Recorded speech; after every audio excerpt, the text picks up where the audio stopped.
Mas, ô, Luciano, fala um pouco de você, da sua experiência, da sua formação, se você quiser, lógico. Falo com todo prazer. Eu sou psicóloga, né? Me graduei em psicologia aqui em Mogi mesmo. E desde que eu me formei, eu sempre gostei, assim, eu já sabia que criança era a minha área, né? Eu sempre gostei muito de trabalhar com criança. E aí, saindo da faculdade, eu fui fazer psicopedagogia. Eu gosto bastante da área de aprendizagem, de educação. E trabalhei, né? Desde que eu saí da faculdade, eu trabalho em clínica.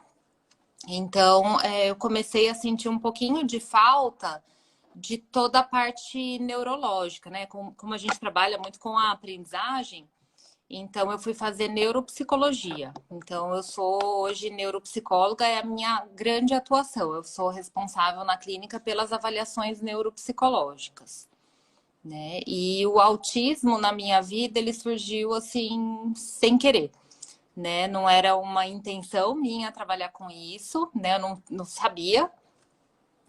Mas aí apareceu o primeiro caso e eu fiquei desesperada. Falei, não sei fazer isso, eu não sei trabalhar com isso.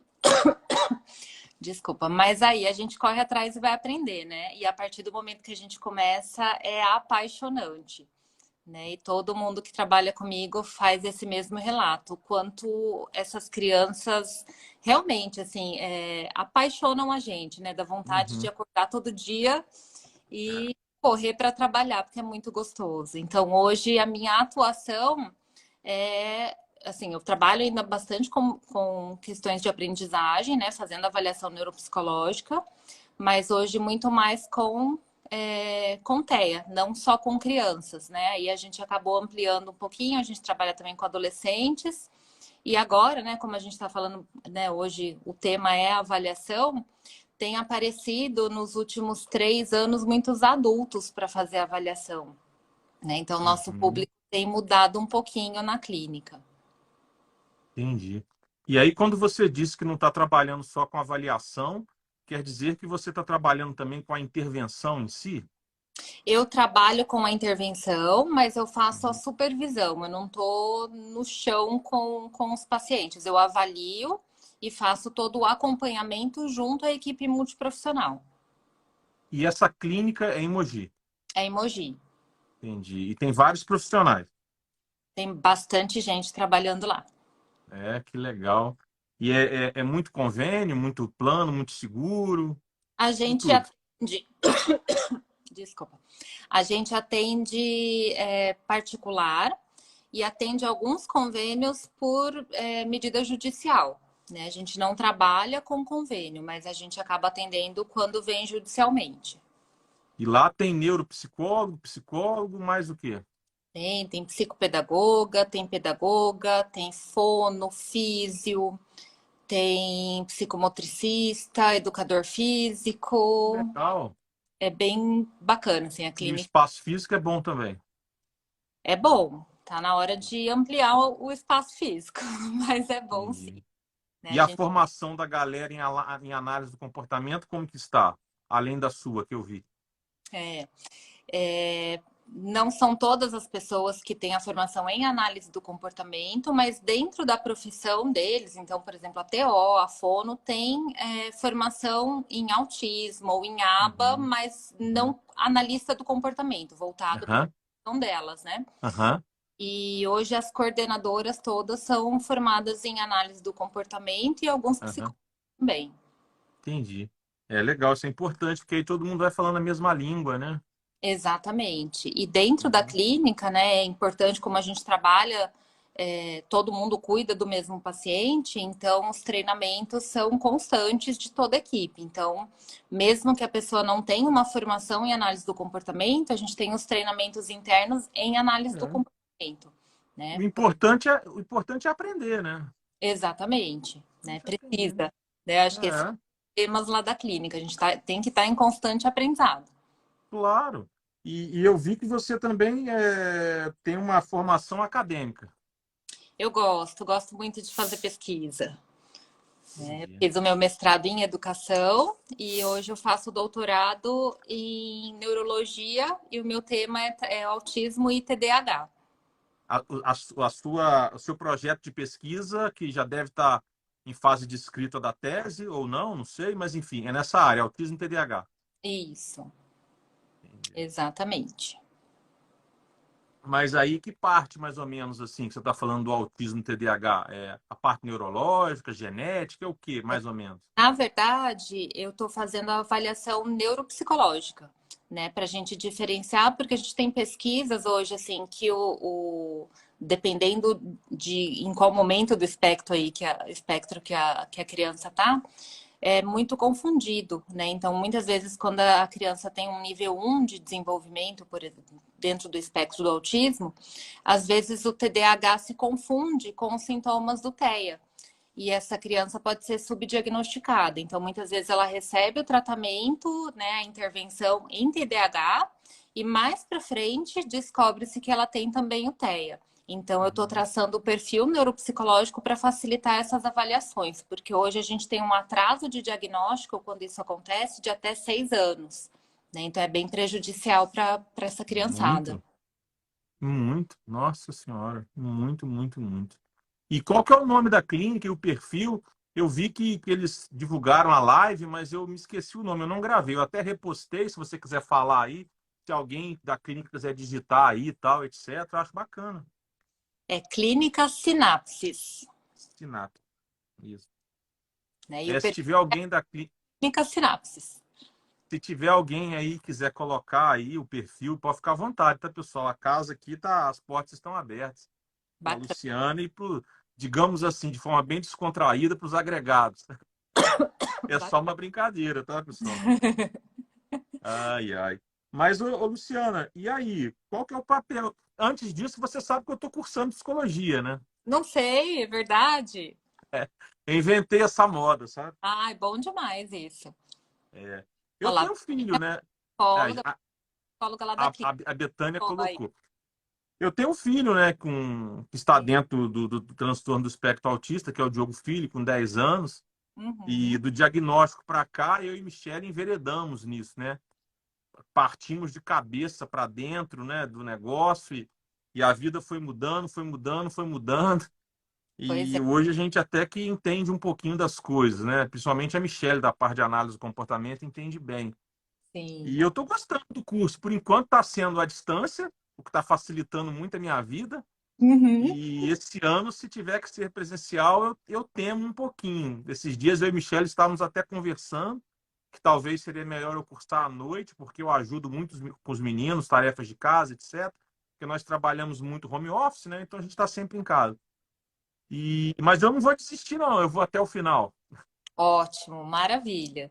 E eu acho que são vocês que têm, né, uma criança que está dentro do espectro autismo que fazem a grande diferença. O que eu tenho percebido não só aqui no Brasil, mas Né? em outros lugares, são as pessoas que vão a fundo nessa luta. Né? Então, assim, graças aos pais e às mães que a gente tem tido muito avanço dentro dessa área. Ah, sem dúvida, né? Porque a maior parte do tempo a criança está com os pais, né? Ou responsáveis legais. Eu costumo fazer uma conta matemática muito simples das pessoas entenderem. Um dia útil. Estou falando de um dia útil, né? Onde a criança vai ter escola e terapias. Estou falando de um cenário onde a criança tem condição de pagar terapias ou ter acesso a terapias. Então, em um cenário bom, num dia útil, a criança passa um terço do dia na escola, nas terapias, um terço dormindo e um terço com os pais, ou babá, etc. Avô, Uhum. padrinho, blá, blá, blá. E nos dias não úteis, ela passa dois terços, dependendo dos responsáveis legais.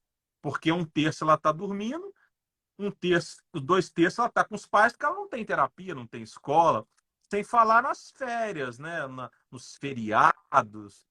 Aí, aprofundando um pouco as famílias que não têm acesso às terapias, blá, blá, blá. Então, os pais fazem muita diferença. Eles não substituem os profissionais, não, não é isso. É uma parceria, né? O sucesso Exato. dos profissionais depende dos pais e o dos pais depende dos profissionais. É uma parceria. É porque, às Uhum. vezes, as pessoas distorcem, né? E falam, então você está falando que não precisa de profissional. Não, não é isso. Só Uhum. que é uma conta matemática, é simples, né? É simples de entender, Sim.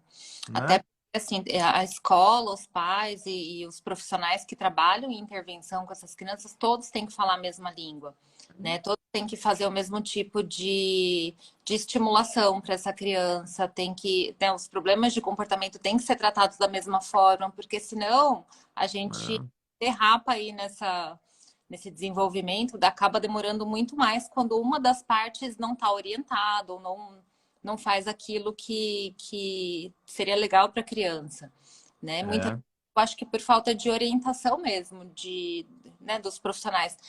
Que bom que, assim, acho que uma das coisas boas da pandemia foi que a gente ampliou muito, assim, hoje tem muitos canais, muita gente falando de autismo, muita gente ensinando como fazer um monte de coisa, e isso cresceu muito durante a pandemia, porque a gente precisou fazer isso, né? As crianças não uhum, podiam ir até a clínica, então todo mundo teve que se virar. Então, hoje, eu acho que esses pais, mesmo aqueles que não podem pagar pelo tratamento, como você citou, eles têm uma gama muito grande de informação na internet, informação boa, claro. Tem sim, os tipos de informação, é. mas eu acho que aumentou bastante. É. Um dos pilares, eu sempre gosto de falar que um dos pilares, de lembrar, na verdade, né, que um dos pilares de qualquer terapia, mas principalmente da terapia ABA, é a generalização de pessoas e ambientes, né? Exatamente. Então, se o profissional não ensinar a criança e os pais a fazer aquele comportamento, a deixar de fazer, a exercer aquela habilidade ou continuar aquele processo de aprendizagem em diversos ambientes, com diversas pessoas, a terapia não está sendo bem feita, né? Exatamente. E a escola também, né? Precisa E ser a muito orientada, escola, né? E eu senti também de uns anos para cá, uns 3 anos para cá, que as escolas também começaram a perceber isso de forma diferente, começaram a aceitar um AT dentro da escola, porque antes a gente tinha muita dificuldade, né? sim, Eles achavam que o AT na escola ele servia para fiscalizar o trabalho deles, né? Então as escolas muitas vezes rejeitavam mesmo esse profissional ou não colaboravam. Hoje eu percebo que isso está muito mais aberto, que as escolas querem que esse profissional vá, que oriente. Os professores têm feito muitos cursos também, né? E a gente sabe o quanto a aba é importante. Eu acho que independe de qualquer diagnóstico, a aba é fundamental dentro da escola, né? Porque a gente está falando de ensino de habilidades e de comportamento. Então, assim, todos os profissionais dentro de uma escola, eles deviam ser formados em aba também. é, sem dúvida. Depois que eu comecei a estudar análise do comportamento, aqui no IAC nós temos uma pós-graduação desde 2017.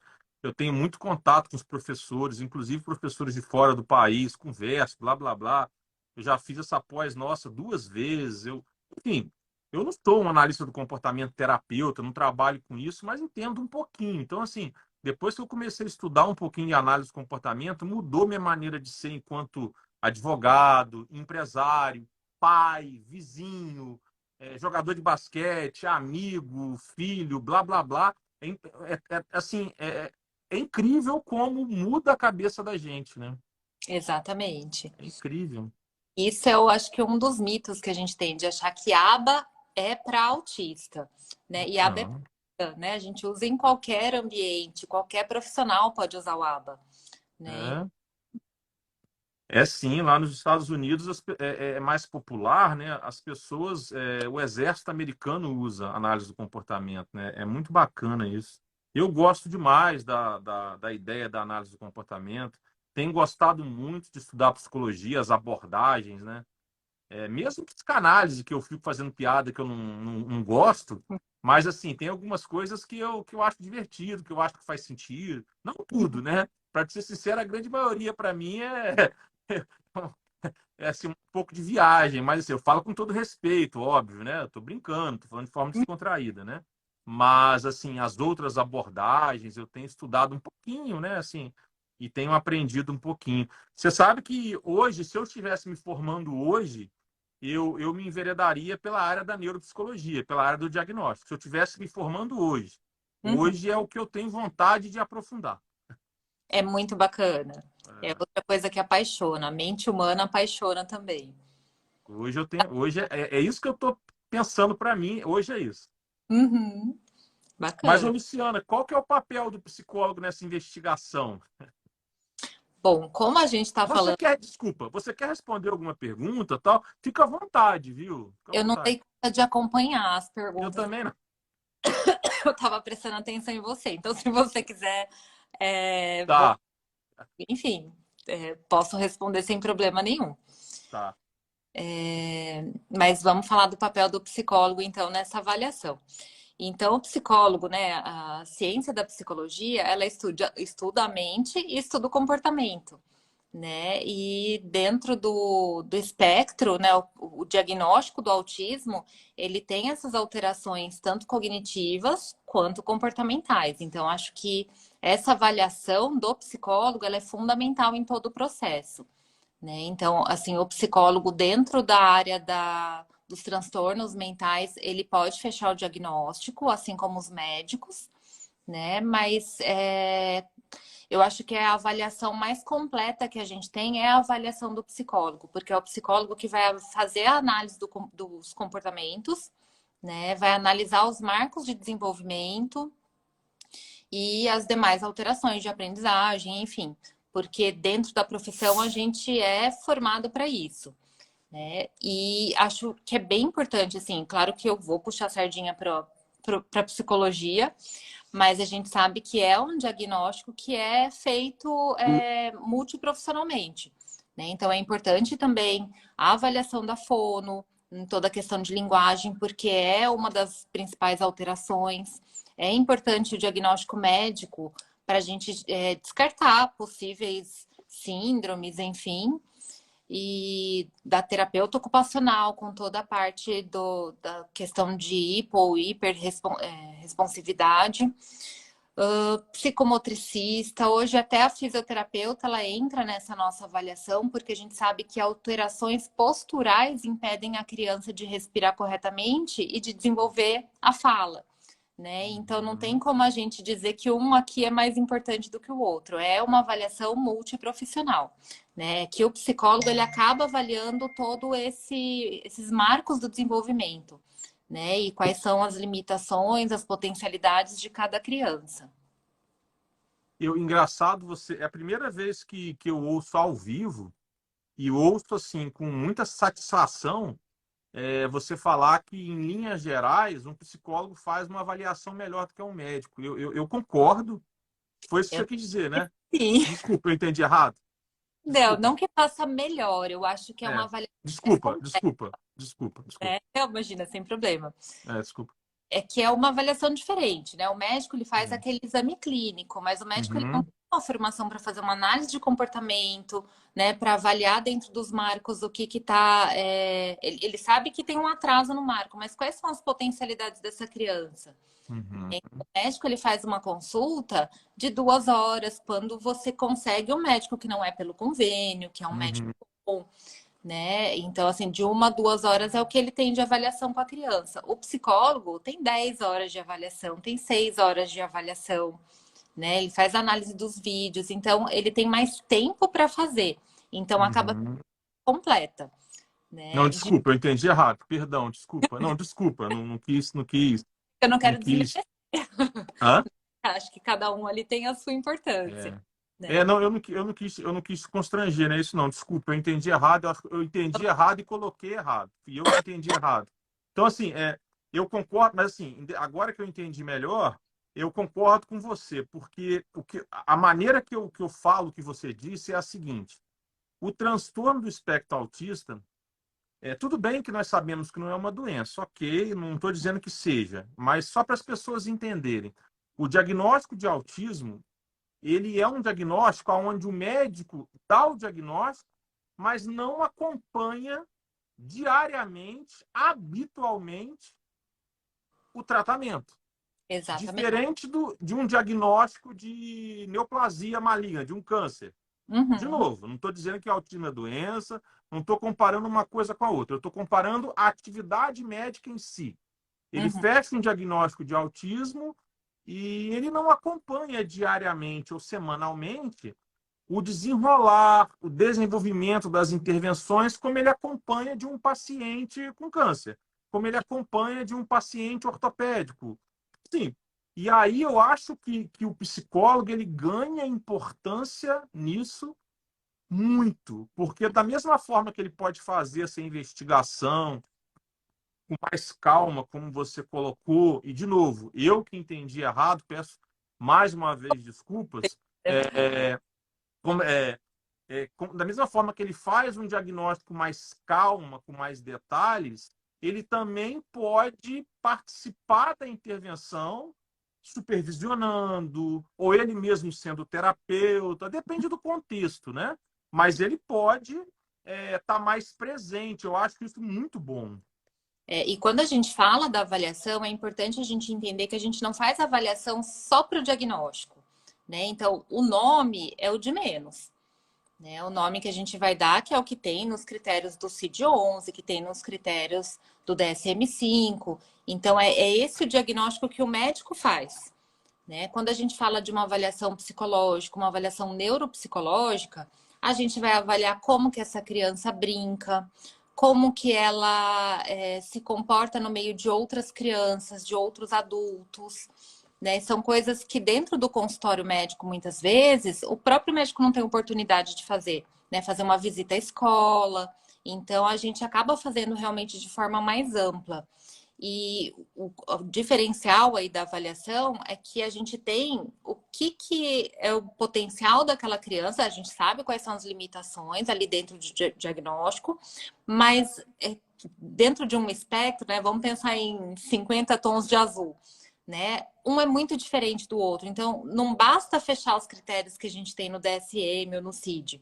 A gente precisa entender, ok, tem esse diagnóstico, tem essas características. Mas e aí, o que ele tem de bacana que a gente pode usar para que ele se desenvolva? Quais são essas potencialidades da criança? Aonde está a maior limitação dessa criança? E o psicólogo, como você colocou, como a gente faz esse acompanhamento praticamente diário da criança, né? A gente consegue ver o que está funcionando dentro da intervenção. Porque hoje, principalmente depois da pandemia, esses 2 anos, né, que as crianças permaneceram em casa, isoladas, a gente tem percebido que tem chegado muita criança com possível diagnóstico de TEA e que quando a gente começa a fazer as intervenções, a criança se desenvolve normalmente. Então, a gente entende que ela não tem o diagnóstico. O que ela tinha era uma falta de estimulação. Né? Então, são 2 anos sem contato, muitas vezes, com outras pessoas, com outras crianças. Muito tempo na tela, porque os pais precisaram ficar em casa e dividir o tempo deles com a casa, com o trabalho, com o filho. E a tela foi um dos recursos que eles usaram. Então, assim, a gente tem um empobrecimento aí de linguagem, um atraso motor. Então, o psicólogo é o que tem essa oportunidade de fazer esse acompanhamento diário e entender o quanto que essa intervenção está de fato funcionando ou não, né? Para que se possa mais para frente fechar um diagnóstico.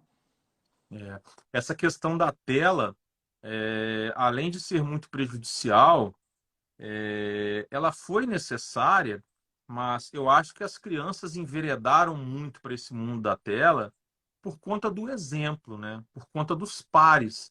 Você está vendo seu pai utilizar a tela, então você vai usar.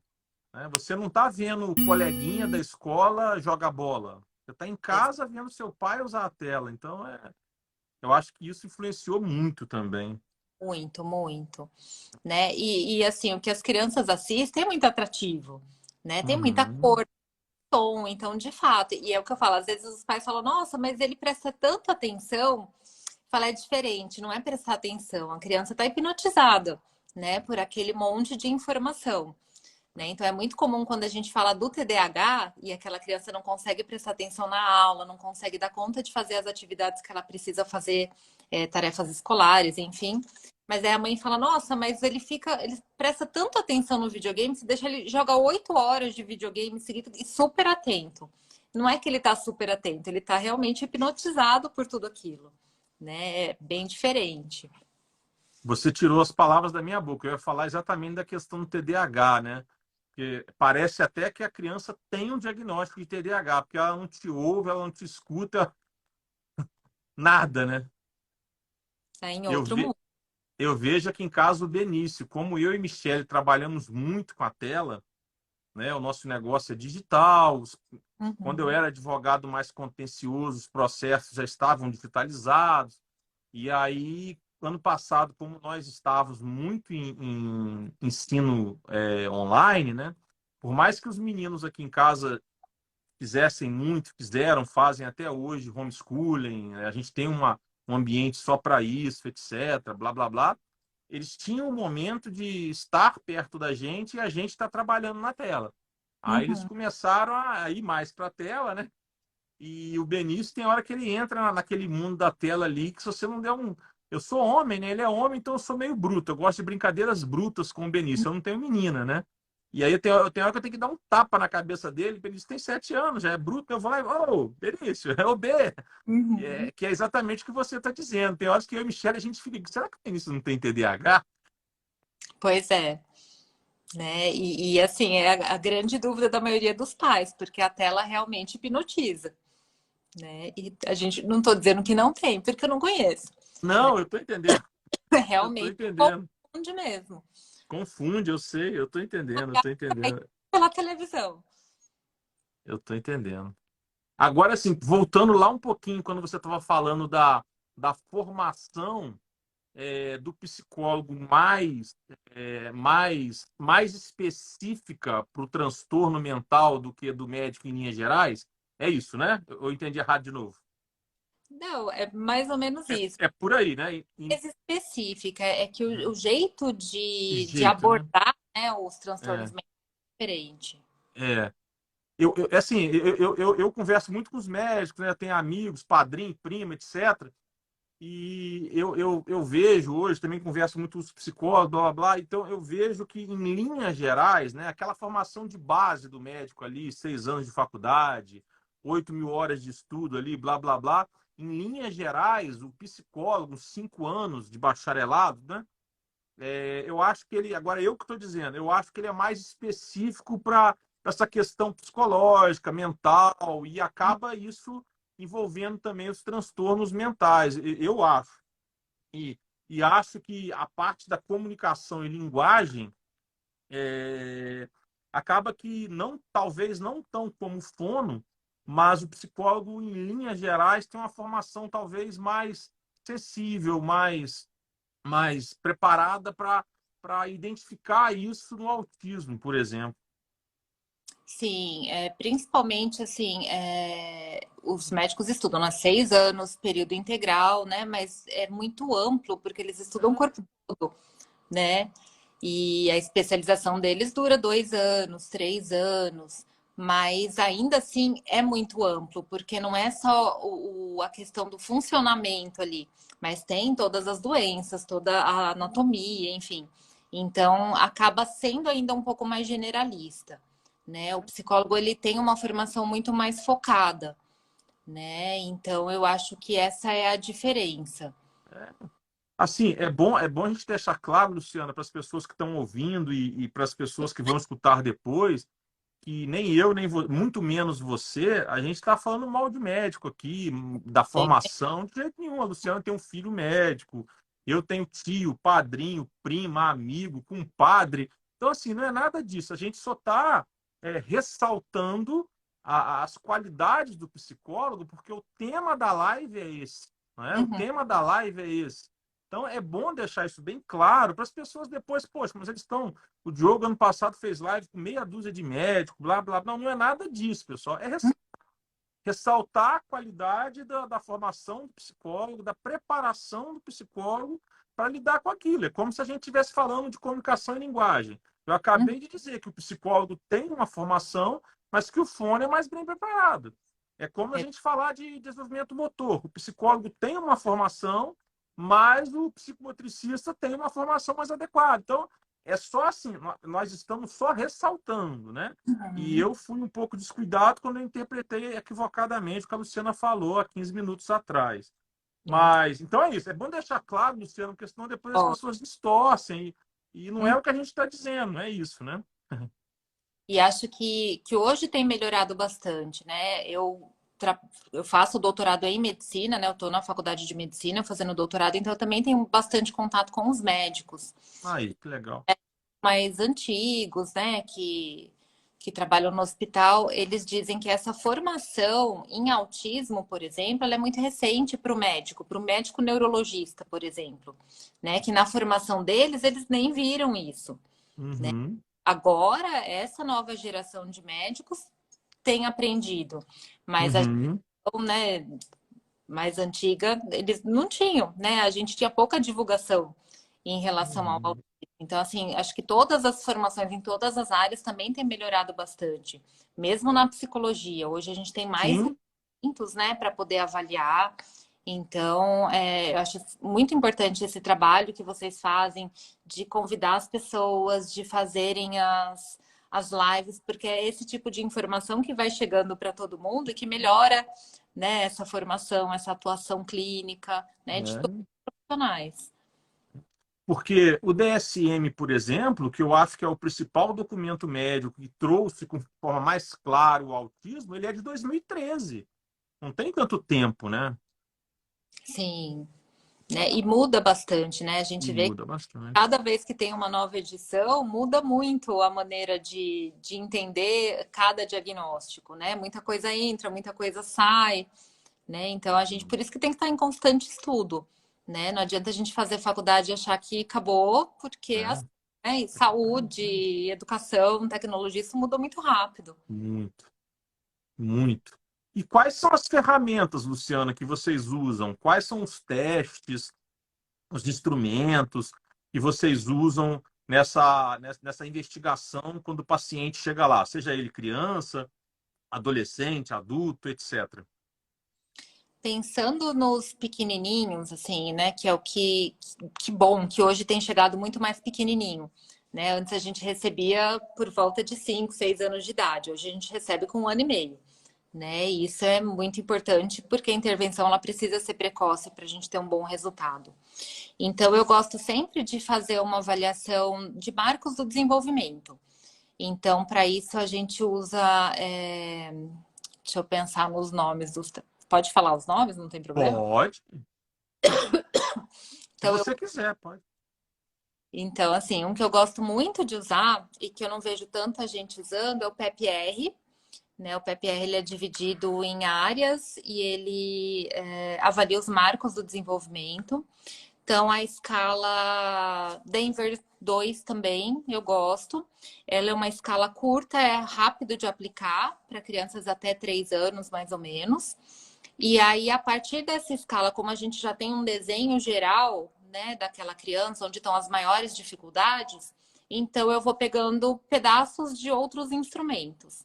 Né? Então, por exemplo, VibMap nem sempre eu aplico inteiro, mas eu aplico aquilo que vai trazer uma informação importante sobre aquele paciente. Então, tem crianças que não têm linguagem nenhuma desenvolvida, tá? Chega para mim com 1 ano e meio, né? Então, de repente, eu posso privilegiar uma outra avaliação que não essa. Então, um adolescente, por exemplo, a gente precisa de algo um pouco mais amplo. Então, uma ABLS, de repente. O que eu tenho percebido é muita, assim, eu pego muito paciente e muito relatório que às vezes vem com uma avaliação de VibMap, né?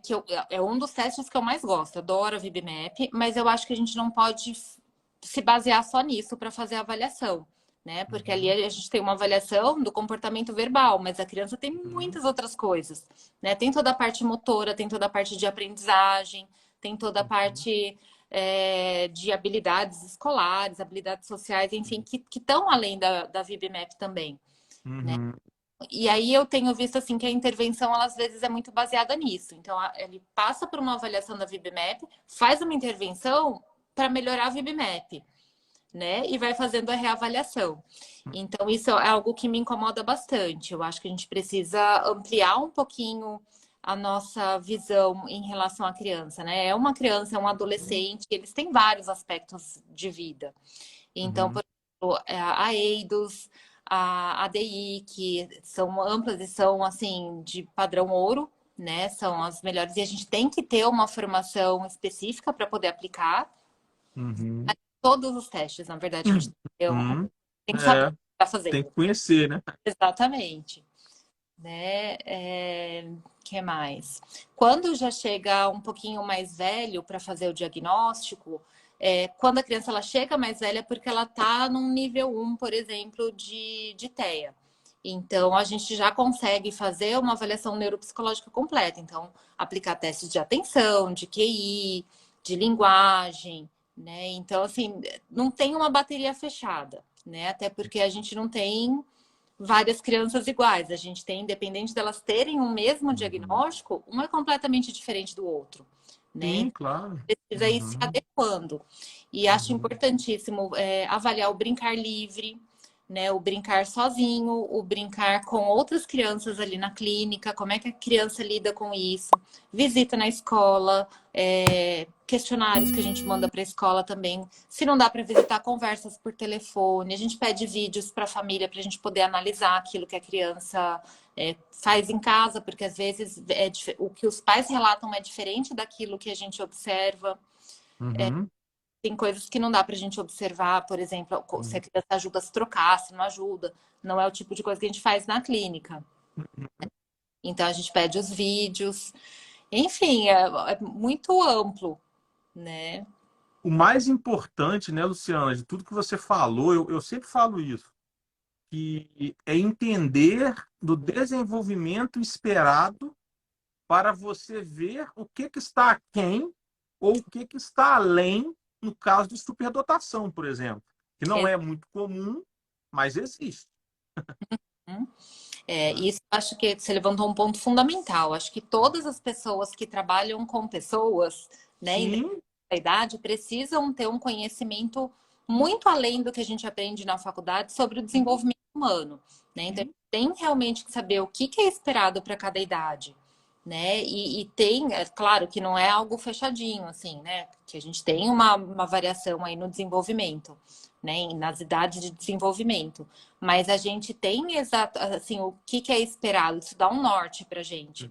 E quando você não entende muito do desenvolvimento, você acaba fechando diagnósticos muito errados. Por exemplo, uma criança com 2 anos de idade, quando ela brinca, é normal que ela não interaja muito com outras crianças, que ela não faça trocas com outras crianças.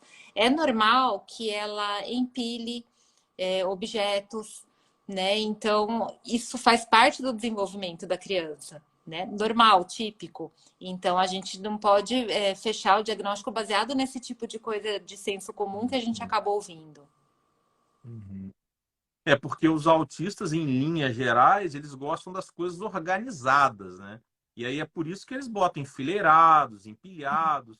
Mas como você está dizendo, né? Isso também é comum nas crianças de desenvolvimento típico, né? Exatamente. Né? Então, assim, uma estereotipia, por exemplo, que é super comum no autismo, ela pode aparecer em outras crianças também, né? O atraso de linguagem, ele pode ser só um atraso de linguagem. Então, a gente precisa Uhum. bem Por exemplo, do diagnóstico. até um ano. Desculpa, perdão, desculpa, acabei não te ouvindo. Acabei não te escutando, desculpa. Pode terminar, desculpa. Eu disse que a gente precisa entender muito assim do desenvolvimento, né, humano, assim como precisa entender das características do diagnóstico para poder fechar, né? Então, mas então, Luciana, essa questão do desenvolvimento, que é o que a gente estava falando, né? Desenvolvimento esperado, ele muitas vezes ele é um desenvolvimento esperado em média, mas uma criança não tem um desenvolvimento esperado em um determinado ponto. E isso não significa que ele tenha algum transtorno, não significa que ele esteja dentro do TEA. Pode ser que ele tenha um transtorno da fala, pode ser que ele seja introspectivo mesmo, etc, né? Exato. E quando a gente fala dos transtornos mentais, é tão difícil fazer o diagnóstico porque tem muita coisa parecida, né? A gente pode ter tanto comorbidade, que são os dois diagnósticos ao mesmo tempo, como a gente pode ter uma criança, por exemplo, é normal que uma criança com autismo esteja desatenta em alguns momentos porque ela tem uma atenção muito seletiva, né? E isso não significa que ela tem um TDAH, né? Mas ela pode ter Uhum. também um TDAH. Então, um TDAH, por exemplo, ele tem dificuldade com as habilidades sociais, muitas vezes, por conta do TDAH, mas nem por isso fecha um diagnóstico de TEA, porque ele não se comunica bem socialmente. Então, assim, é muito sutil essa diferença entre os diagnósticos. Então, assim, além do desenvolvimento, a gente precisa entender muito dos diagnósticos também.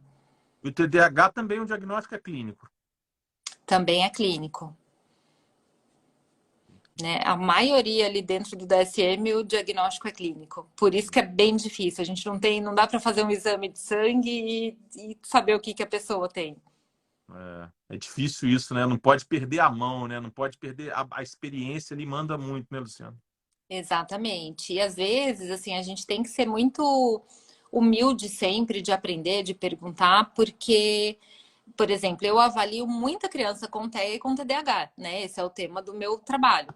Então, eu tenho medo muitas vezes de ficar com o olhar enviesado, de enxergar isso em tudo, né? Então, a gente sempre tem que ter essa, acho que humildade mesmo, de perguntar, de pedir uma segunda opinião ali, de ler de novo, né? Não importa que você tenha um monte de informação, a gente está em aprendizagem a vida toda.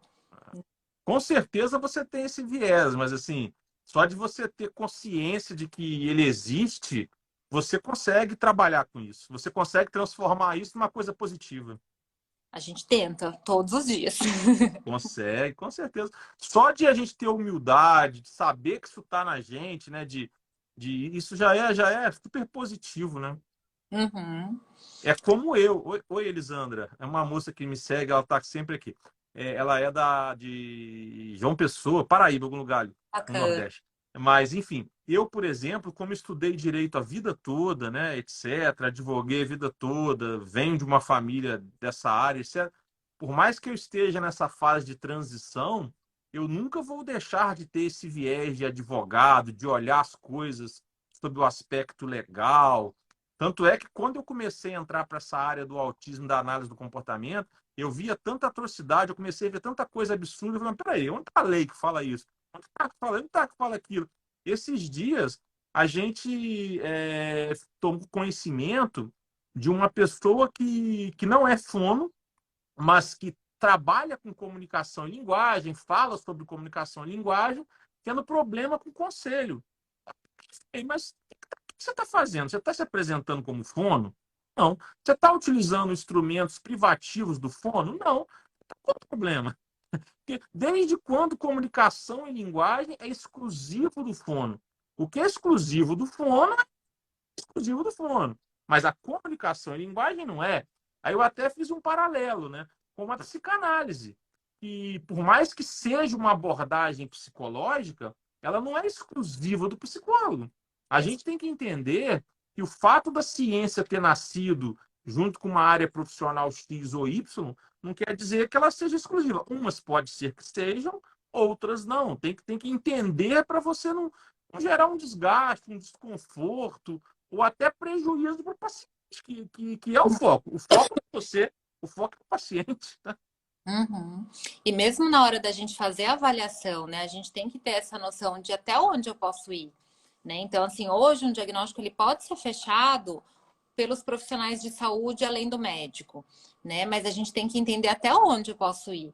Eu posso fazer uma avaliação de todo o perfil sensorial da criança? Não posso, né?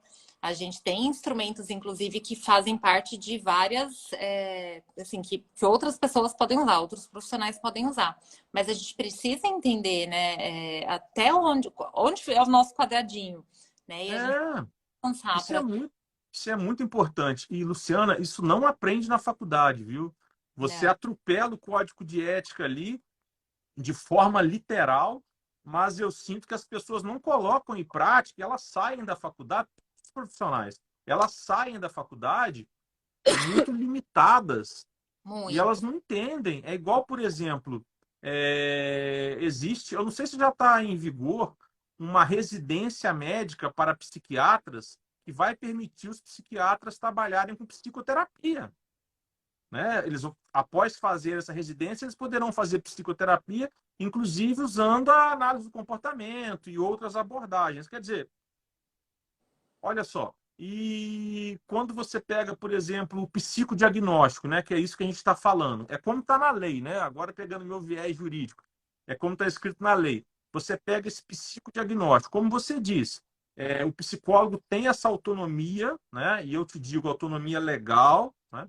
Inclusive a lei denominada ato médico, que é a lei que regulamentou a profissão dos médicos, que é de 2011, 2000, enfim, sei lá, é recente, né? Traz como competência privativa do médico o diagnóstico nosológico, Sim.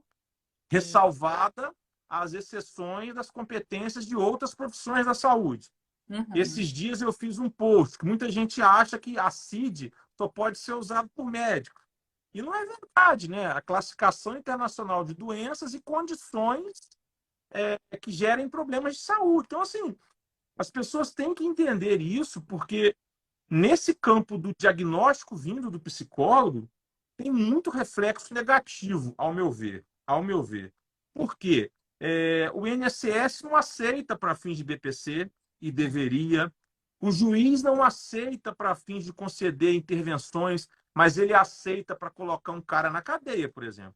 Ele Uhum. aceita um psicólogo forense emitir um laudo para atenuar uma pena ou para agravar uma pena, mas ele não aceita uma investigação de um psicólogo para ele deferir uma intervenção. E por aí nós vamos, né? Os Exato. efeitos jurídicos que esse diagnóstico psicológico deveria ter, ele não tem. E eu Uhum. acho isso tão errado, Luciano, mas tão errado. E, de novo, sem desmerecer o trabalho dos médicos e dos outros Uhum. profissionais. Não é isso que eu estou dizendo. E eu acho assim, por exemplo, a matéria, né, a disciplina psicologia, ela faz parte de vários cursos, né? Você no direito estudou psicologia pelo menos um pouco, o médico estuda psicologia, a fono estuda psicologia, o administrador estuda psicologia. E eu acho que o direito, por exemplo, pelo menos o que é básico da gente fazer uma interpretação do nosso código de ética, né, a gente deveria ter na faculdade, né? Assim como deveria ter administração, né? Que são coisas, são básicos, assim como a psicologia, né? Eu acho que a gente devia ter uma formação ainda um pouco mais ampla, assim, em relação a essas outras áreas que a gente nem vê na faculdade. Né? Eu tenho um amigo de infância que é psiquiatra, mora em Vitória, no Espírito Santo. Ele chama Leonardo Queiroz. A esposa dele é médica também, ginecologista, Alexandra. E a gente é muito amigo de infância. Há uns 6 meses atrás, a Michelle achou que eu e ele estávamos aqui, um matando o outro pelo telefone. Na verdade, numa ligação aqui, assim, de vídeo, né? Que a gente brigava tanto porque ele custou a entender o que está na lei dele. Ele custou a entender. Eu falei, mas Léo, lê a lei, lê a lei. Aí ele blá, blá, blá. Mas foi mais de hora a ligação Uhum, até ele entender que na mesma lei tinha uma ressalva. Ressalvar das competências dos demais profissionais da saúde. Que na época da lei do ato médico, da discussão no Congresso, foi uma briga tremenda. Né? As profissões queriam e os médicos não queriam, enfim. Mas hoje é o que nós temos na lei. Então, uhum, se nós temos uma lei que regulamenta a profissão do médico, dizendo que eles têm essa competência, ressalvada a competência dos demais, e os demais, nas suas respectivas leis, têm as suas competências, eu não vejo como, eu não vejo aonde está a divergência. A uhum, não ser que um psicólogo queira, por exemplo, prescrever uma medicação. A não ser que o psicólogo, por exemplo, queira é, emitir um diagnóstico colocando como se fosse um laudo médico. Beleza, aí você está extrapolando a sua competência. Agora, dentro da sua competência, eu não vejo aonde há superioridade ou divergência para se discutir. E eu vejo. concordo com você, É, não é? com certeza. Eu acho que seu filho, como que ele chama, o médico? Bruno, Eu acho que o Bruno não quis ir para essa área porque ele falou: eu não quero ficar discutindo isso em casa com a minha mãe. ele falou, qualquer coisa que eu não precise trabalhar lá com a minha mãe, chega de mãe. Foi mais ou menos. Ai, ai. Eles vão crescendo e eles vão batendo asa, né? Pois é, difícil, né, a gente aceitar isso também. A gente não se Mas, prepara para isso. Imagino, eu imagino. Eu acho que não tem preparação para isso não, viu? Não tem, né? Tem não. Não tem curso, não tem nada que você possa fazer que não vá causar sofrimento. Seu marido é grudado nos meninos? Ele é também. Acho que é mais que eu até, assim. Ah, Mais lento, é. ele é pai, mistura de pai com mãe, é como eu. É Aqui sim. em casa, quando o Dioguinho foi para a escola, quem chorou aqui fui eu. Que não queria que ele fosse. Foi a Michelle, não, fui eu. É bem isso. A primeira namorada aqui, quem teve ciúmes foi o pai, não fui eu, não. Ah, isso é muito bom, sabe? Ouvir isso, porque nós pais, nós temos que participar dessa educação, nós temos que estar presente, porque nós somos exemplos, né? Somos espelhos, né? Não podemos deixar isso só nas costas das mães, não. Uhum.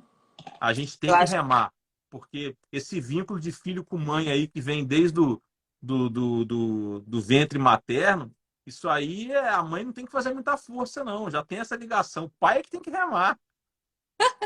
E eu tenho visto pais remando cada vez mais. Eu fico muito feliz com isso, E né? Pais nesse mundo do autismo, né? bons, né? Assim, antigamente para ir para uma entrevista, né, para fazer uma avaliação era só a mãe, para pegar a devolutiva era só a mãe. Hoje não, os pais têm participado muito. Às vezes vai só o pai. Olha, aqui em casa eu me lembro da primeira consulta do Dioguinho, o pediatra falando assim: até que dia que você vai cansar? Que dia que você vai cansar? Vamos fazer uma aposta. Vai ser na sexta? Vai ser na sétima? Eu nunca me cansei. Eu me lembro que uma vez, a primeira vez que o Dioguinho foi no dentista, a Michelle não podia, eu levei sozinho. Aí a secretária veio, olhou, a secretária voltou, falou nada. Aí ela veio, olhou de novo, ela não aguentou, falou: mas a mãe não tá aí, não? Eu falei: não, tô sozinha. Porque não é algo comum, né? É algo comum. Tem Mas sido. assim, não é que a Michelle não seja uma mãe presente, não é isso não, tá, pessoal? Não é isso. Tô só ressaltando a minha qualidade. Ô, Luciana, mas falando dessa questão do desenvolvimento, do diagnóstico lá, por exemplo, sei lá, vou pegar um exemplo bobo aqui qualquer. A criança até um ano, ali dos 6 aos 12, espera-se que ela tenha uma atenção compartilhada, por exemplo, né? Que é um requisito da comunicação, da linguagem, blá, blá, blá. Uhum. Chega uma criança nessa idade lá para você. Duas perguntas. Primeiro, é comum chegar crianças abaixo de um ano ou é mais comum acima de um ano? E a É, segunda. Pode não, pode responder? Pode? ser comum acima de um ano, né? Como eu falei, antes a gente pegava com 5, 6 anos, era a idade que começava a chegar. Hoje já chega com 1 ano e meio, né? Acho que menos que 1 ano e meio é muito difícil, é raro. E você sabe por quê, né? Por quê? É porque, e olha assim, olha que engraçado. É porque foi o que aconteceu aqui em casa. Isso aí é uma coisa assim extraordinária, impressionante. Os pais não sabem identificar esses atrasos até um ano, até um ano e meio. O que começa a incomodar é a fala. Exatamente. E sabe, uma outra questão que eu acho que é importante a gente comentar é quem vê a criança, né, rotineiramente, pelo menos uma vez por mês, é o pediatra. E até pouco tempo atrás, o pediatra também não sabia identificar. Né? Muitos ainda hoje não sabem identificar. Então, tem aquela questão, né? Ai, a mãe percebe, o pai percebe, olha, tá, tem um atraso, né? Acho que eu percebi tal coisa diferente do meu primeiro filho. Ah, não, deixa que uma hora ele vai desenvolver, uma hora vai virar a É. chavinha. Né? Então, eles também, assim, um pai, né, com uma criança de 6 meses, 8 meses, dificilmente ele vai procurar um outro profissional que não um pediatra, a não ser que o pediatra encaminhe, né? Então, os pediatras têm que estar aptos a fazer essa avaliação. Aqui em casa eu me lembro como se fosse hoje, a Michelle super incomodada. E eu, assim, fanfarrão, né? Assim, fanfarrão no bom sentido da palavra, achando que ia vir a fala, que estava tudo certo, blá, blá, blá. E o pediatra não recomendou levar em psicólogo, nem recomendou em fono, nem recomendou um outro, que fosse um otorrino, pelo menos, né? Para começar a conversa, para começar a conversa, Isso. fosse um otorrino, né? Uhum. E aí eu lembro que uma amiga nossa, psicóloga, falou: será que o Dioguinho escuta?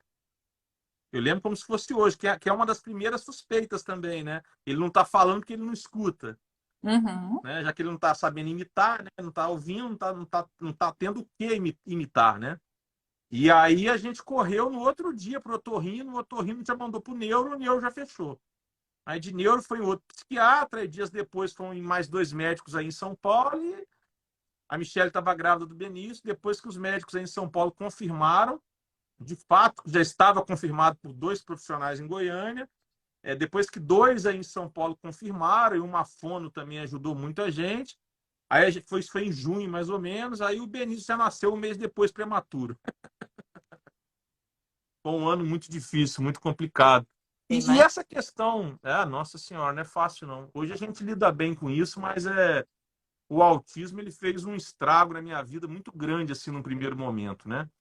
Eu perdi muita coisa financeiramente, perdi muita saúde, mas em 2015 a gente foi se erguendo e hoje a gente está bem, está tranquilo. Mas não Graças a foi fácil não, não foi fácil não. E como que esses pais, Luciano, com você? Porque a importância do psicólogo no diagnóstico de autismo a gente já esclareceu. Mas qual a importância do psicólogo no diagnóstico de autismo em relação aos pais, aí a gente eleva essa importância ao cubo, não? Sim, né? Eu acho que é um dos diagnósticos mais difíceis da gente dar para os pais, né? E a gente tem todo tipo de reação ali. Eu tenho pais que choram, pais assim, homão barbado, e de repente começa a chorar igual criança. A gente já tive pais que levantaram assim completamente atordoados e saíram e foram embora, foram para a rua e foram andar na rua. Tem pais que aparentemente num primeiro momento aceitam. Então acho que o papel do psicólogo na avaliação, no diagnóstico, ele não pode parar com a entrega de um relatório de avaliação, né? Eu acho que ali é um primeiro momento. Então, depois que a gente faz esse diagnóstico, depois que a gente faz a avaliação, e na avaliação é muito importante ressaltar todas as coisas boas que essa criança tem, né? É. Para que o diagnóstico vai além das dificuldades que a criança pode apresentar. Mas o mais importante é a gente já fazer uma psicoeducação desses pais, né, nesse momento, se eles estiverem preparados para isso, ou logo em seguida, assim que eles estiverem preparados. Então, fazer uma psicoeducação em relação ao diagnóstico e em relação às intervenções, né? Porque, como a gente falou, hoje a gente tem muito recurso na internet, né? A gente tem muita informação. Só que a gente tem tanto informações boas como informações também que são Sim. de charlatães, assim, que não funciona, né? E a gente precisa orientar esses pais também em relação àquilo que de fato é comprovado cientificamente, né? Que eles podem ir atrás, porque terminando de dar o diagnóstico, a gente precisa orientar. E agora, o que que eu faço? Porque é a pergunta que passa na cabeça deles, né? E aí, o que que vai ser do meu filho? Né? Então, acho que não pode terminar ali com o nome do diagnóstico, né? A gente tem que ir além e acho que não só o psicólogo, né? Que o psicólogo ele tem talvez um preparo um pouco maior para fazer isso, mas se o diagnóstico foi feito pelo neurologista, se ele foi feito por uma fono, por exemplo, que levantou a suspeita, todos os profissionais precisam dar esse acolhimento logo em seguida para essa família, porque é difícil, né? Eu imagino o quanto de difícil que é receber essa notícia sem ter nenhuma noção, né? Porque os pais muitas vezes eles não estão estudando isso, A né? Eles... grande maioria. Exato, Né? né? Muito difícil. Eu nunca tinha escutado nada sobre autismo. Para mim, eu não sabia nem que existia TO. Uhum. E é super comum, ainda mais Com assim, todo teórico. respeito, eu não sabia nem que existia TO. Eu falo a profissão em si, nem Exato. sabia que existia. E vocês na clínica, vocês dão suporte aos pais? Tem psicoterapia? Tem esse tipo de trabalho ou não? Tem, a gente tem psicoterapia, tem os cursos também que orientam em relação ao que é a aba, o que a gente faz dentro da terapia, a partir do momento que a criança entrou na sala, o que ela está fazendo ali, né? Uhum. E a gente tem um grupo mensal que a psicoterapia ela é paga, então nem todos os pais têm disponibilidade para fazer, mas a gente tem um grupo chamado Acalanto.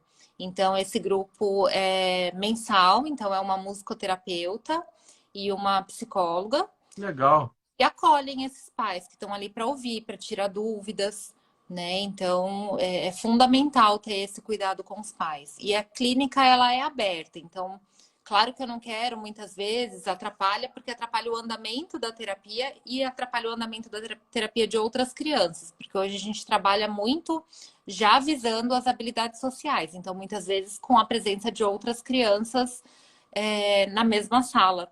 E aí, assim, o pai não tá lá o tempo inteiro na sala de terapia, mas ele tem livre acesso. Então, a hora que ele tem uma dúvida, que ele precisa, que ele quer ver, ou que a gente precisa ensinar a fazer alguma coisa, ele pode entrar. Entendi. Ô, Luciano, antes de eu contradizer de eu rebater o que você disse no bom sentido, teve uma mãe que está falando aqui que se sente culpada, tal, pelo autismo do filho. Você quer falar alguma coisa para ela?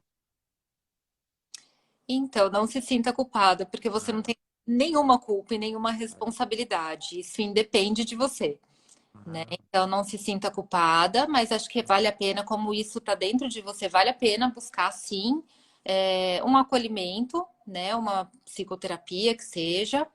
Mas hoje a gente não conhece ainda as causas do autismo. O autismo ele é causado por várias coisas que a gente ainda está estudando bastante, mas não é pela mãe, né? Então a gente sabe que tinha aquela história da mãe geladeira e tudo mais, que isso já caiu por terra. Então, é, não se sinta culpado, isso não tem nada a ver com você.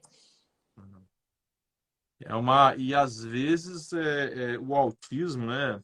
É claro que isso depende do contexto, mas eu vou falar como pai, né, de uma criança autista. Aqui em casa, por exemplo, a gente não sente culpa de nada, a gente não tem arrependimento nenhum, não sente vergonha do nosso filho, não tem nada aqui. Aqui é o Dioguinho que, por acaso, tem uma condição diferente, que é autismo. Como o Uhum, Benício tem as condições dele, como eu tenho, como a Michelle tem.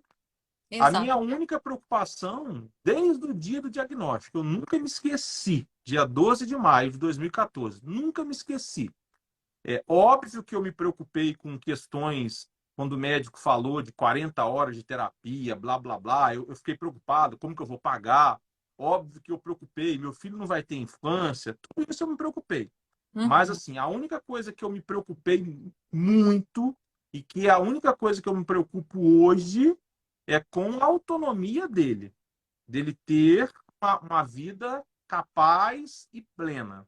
Agora, ele fazer estereotipias num ambiente social, eu me uhum, preocupo só dele não se machucar, ou eu trabalho isso porque, às vezes, no ambiente social, quando ele tiver maior, ele pode vir a sofrer algum bullying, alguma chacota, etc. Me preocupo com questões dele aprender as coisas, ver que ele vai trabalhar, blá, blá, blá. Mas, assim, essa é a única preocupação que eu tenho hoje. É claro que eu estou falando de mim, é claro que o meu exemplo serve aí para pedindo licença, né, aos termos técnicos, mas serve mais para famílias que têm uma realidade próxima da minha, né, de autismos moderados ou mais leves. Eu sei que existem situações de autistas, de novo, pedindo licença para um uso de um termo mais gramatical, né? Eu sei que tem famílias com casos mais severos que são outros contextos, né? Mas eu estou falando de mim e de uma realidade de pessoas que são próximas à minha realidade, né? Então, acho que a gente tem que preocupar, trabalhar bastante para que ele tenha uma condição de vida autônoma, né? Eu acho que isso é muito importante, né? uhum. Exatamente. E é isso que, desde o primeiro momento de intervenção, é o que a gente busca, né? Que essa criança seja de fato autônoma, independente, né? E que generalize, né? Tudo que a É, gente ensina ali na clínica, né? Ou às vezes em casa, porque muitas vezes a terapia é feita em casa também, né? Mas é, a principal preocupação que a gente tem desde sempre, desde quando a criança chega com 1 ano e meio. é isso aí. Ô, Luciana, você quer contribuir com mais alguma coisa, falar mais alguma coisa? Acho que é isso. Eu não consegui, infelizmente, acompanhar as perguntas. Que bom, foram vários comentários. Eu não dei conta de acompanhar porque a minha atenção também não é muito boa. Então, ou eu presto atenção no Diogo, ou eu presto atenção nas perguntas. Mas, assim, o pessoal tem aí o perfil. Se tiver qualquer dúvida, se quiser só repetir as perguntas lá para mim pelo direct, eu vou ter o maior prazer em responder. né? Não quero deixar ninguém aí sem resposta, então fiquem à vontade. E acho que é isso, assim, o que eu acho mais importante é que as pessoas, aí a gente vê que tem vários profissionais, que tem vários pais de autistas aqui acompanhando a gente, então que busquem sempre aquilo que é comprovado cientificamente, aquilo que tem evidência, né? Toma cuidado com a enxurrada que a gente tem hoje de informações e busquem informações em fontes confiáveis. É isso aí, eu concordo plenamente. Luciana, eu quero te pedir desculpa de novo naquele momento, no meio da live, que eu interpretei errado o que você disse, tá? Não Fica quero que você pense que eu sou uma pessoa ruim, que faça esse tipo de coisa. Pelo amor de Deus, foi um descuido, tá? de Eu e jeito Michelle aqui, nós somos pessoas muito do bem e foi de fato um descuido. Eu interpretei equivocado o que você disse, tá? Eu quero que fique bem claro isso. Não, eu só fiquei preocupada assim de eu ter de repente colocado também de uma forma, né, que Não, as colocou pessoas não não. tenham entendido. Por isso que eu preferi voltar e É, esclarecer, né, para que ninguém pense que eu tô aqui falando mal de médico, não é isso. não. Imagina. Ô, Luciana, o seu perfil, quer colocar ele aí para o pessoal mandar essas perguntas no seu direct? Com certeza, coloco assim e fiquem à vontade mesmo para perguntar. Eu gosto de responder. Eu acho que a gente precisa divulgar cada vez mais as informações. Segue aí, pessoal, se vocês acharem que precisam desses assuntos, etc., questionar alguma coisa para a Luciana, segue o perfil dela. Eu acho que não foi, Luciana. Foi sim. Ah, desculpa, eu não vi. Passou batido para mim. E aí, se acharem interessante, segue aí o da Michelle também, Me Freita Autismo. Se acharem o meu interessante lá, Diogo Muito Além do Direito, sigam também. Vai ser um prazer ter vocês lá. E a live vai ficar gravada aqui no perfil da Michelle. A Cleide participou bastante. Vamos explorar um pouco mais do tema. Vamos sim, Cleide, num outro momento. Vamos Se sim, deixar, né, vamos de explorar. inteira, né? É, Tem muito é, pra falar. Ô, Luciana, quando eu entrei em contato com você, eu não lembro se você prestou atenção que eu falei convite, mas o convite estava no plural. Você lembra disso, que eram convites? Não lembro, eu foquei na live.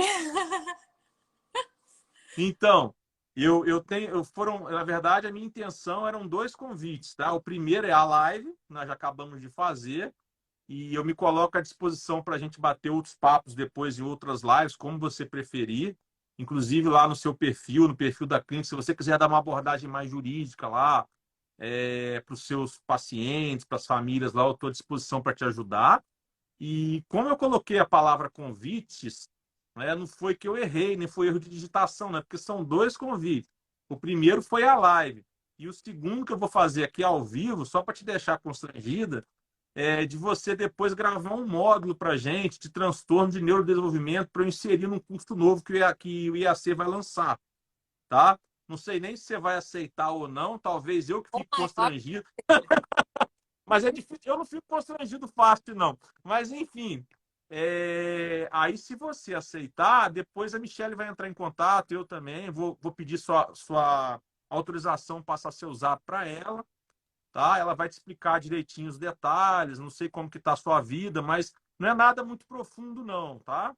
Mas é uma coisa assim que eu tenho certeza que você leva tranquilo. Mas seriam todos os transtornos, tá bom? Falar um pouco de todos, principalmente o autismo. convite aceito, com o maior prazer. O que eu mais gosto é de divulgar informação. Conta comigo. Então tá, vou passar seu número para Michelle. Combinado. E assim, a live boa, bate-papo bom é assim, né? Que a gente se conhece há pouco tempo, não combina nada, vem aqui e conversa. E já estou convidando também, adorei a ideia de você no perfil da clínica, de repente, né? Acho que essa questão jurídica ela traz muitas dúvidas aí para os pais. Então, Uhum. você vai lá conversar com os pais, sim. Tá bom, só você falar o dia e o horário, Combinado. tá bom? Foi muito bom ter você aqui. Um grande abraço aí nos seus meninos, né? Um grande abraço no seu esposo. Esses dias a gente estava em São Paulo aí. Qualquer dia que a gente tiver aí, vou combinar com a Michelle a gente visitar aí a clínica, conhecer vocês, tomar um cafezinho, conversar fiado, que eu adoro conversar fiado. Eu sou bom de conversa. Maior prazer. Venham quando quiserem. E eu sou do bem, viu? Às vezes eu toco em assuntos polêmicos, eu gosto muito da verdade, sabe? E assim, às vezes eu toco em assuntos polêmicos, porque como você mesma disse, né? Muitas informações ruins são passadas. E aí, quando chega no meu ouvido, eu não gosto de ouvir isso, porque eu tenho um viés de me solidarizar com muitas famílias carentes, sabe, Luciano? Que é a maioria da população, que a gente acaba não trabalhando com elas, né? Uhum, Nós temos nossos sonhos materiais, temos as nossas ambições, e não há nada de errado nisso. E a gente já ajuda muito fazendo muitas coisas voluntárias, inclusive essa live. Mas, uhum, assim, eu sou muito solidário com a maioria da população que não tem acesso a quase nada, sabe, Luciano? com E eu me certeza. preocupo muito com isso também. Então, por mais que eu entenda o que é um padrão ouro, por mais que eu entenda o que é isso e aquilo, eu sei, você sabe que no Brasil as coisas não são para todos, né? Infelizmente, né? Gente. E eu acho que é essa a nossa luta, né? Acho que quanto mais a É, gente divulgar, mais a gente também vai mexendo com toda essa questão governamental aí para é, que as coisas melhorem, né? vão Acho melhorando. que a gente faz, assim, nessa divulgação. Exatamente. Então tá, um abraço aí em todos. Eu vi que foi Queria aniversário recente da sua agradecer. mãe esses dias, né? Foi, dia 5. Sua mãe é nova, hein? Minha mãe é. Minha mãe gatinha tava aí, gente. Ó, eu sou assim, entrão, viu? Mas é com as melhores intenções, viu? Ó, eu queria agradecer, viu? Adorei o convite. Tô voltando, a clínica reabre amanhã, então hoje é o meu último dia de férias. Adorei que o ano já começou assim para mim, né? Fiquei Que muito bom. feliz de estar aqui com vocês. Muito obrigada. Tá E um bom. abraço aí para todo mundo em casa também, que esse ano seja muito leve para todos. Para todos nós. Obrigado. Então Eu que tá, pessoal, obrigado a todos vocês que estavam aqui. Se nós não respondemos aí as perguntas, é porque foi passando batido aqui, o papo estava bom. Mas tanto no perfil da Luciana quanto no meu, se vocês enviarem direct, a gente responde. E é isso aí, tá? Um grande abraço, uma boa noite a todos. Valeu! obrigada.